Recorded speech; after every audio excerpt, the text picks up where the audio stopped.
As some of you know, there is a humongous protest being organized for tomorrow, April 5th. Okay. There are over 1,000 different locations where they are going to be protesting. Melania Trump has already canceled everything that was supposed to be going on in the White House in anticipation for this protest. If you want information for where the protests are going to be, type in local protests for April 5th in your area and see where you can join the protest. Okay. Here is a list of a few of the protests that I have seen listed. Of course, DC is in there, New York's in there. There's a ton of stuff in there. So pause to see if your area is there.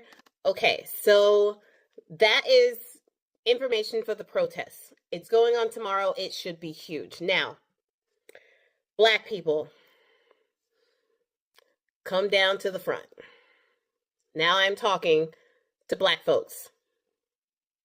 Stay your ass in the house. This protest is not for us. Nope. It's not the time. Not the time. And for the same reason as the video that I put out and why we are not getting out into the streets, this definitely counts as us not getting out into the streets.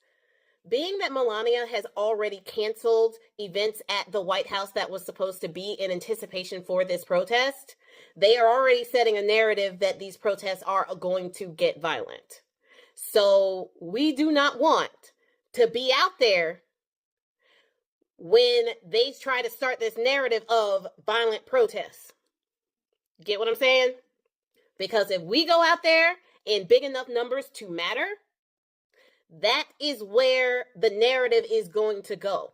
As long as the protesters are light colored, the narrative will stay on the reason for the protests.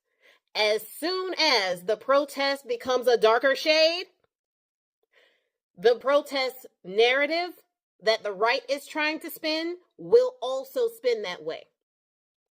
Now, we already know we are not the most violent race.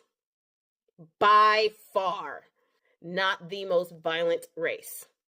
But that is the narrative that they gave to us so that they can demonize us and dehumanize us so that the treatment of us goes unseen and uncared about. Because you got people like Nick Fuentes saying that they don't want to be living anywhere near us because they don't know if they'll be safe.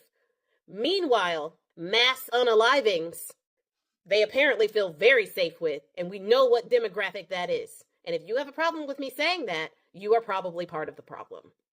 So, Black people? Nope, still not our fight. Still not our fight. Once again, we did our job. Black women, you rest. Learn a new hobby. Post about it. That's what we can do. We can repost the posts. We can be the men and women in the chair at home. That's what I'm going to do. I'm going to be the woman in the chair, reposting everybody's live posts. I'm going to be sharing out. That's what we do. We are not going into the street. So if you are of a darker shade and you plan on protesting, don't do it. Stay home and be the person in the chair. Stay home and repost. Stay home and support that way, because if we go out in high enough numbers, that is only going to give them a narrative. And we already know that my man wants to enact martial law. If he thinks that this massive protest is Black-led, then that is going to give him all of the ammo he needs. And for the people saying he can't enact martial law because this rule and that law and this law, since when does he care about laws? He's a convicted felon. He don't care about laws. So let's stop acting like times are normal. They're not. They are not normal. Laws do not matter to these people. So there is a massive protest. If you are YT, get out there. Do you, boo. Get done what you need to get done. Be loud, be proud. Fight for the country. Do what well over 50% of you didn't do during the election. Show up. and fight.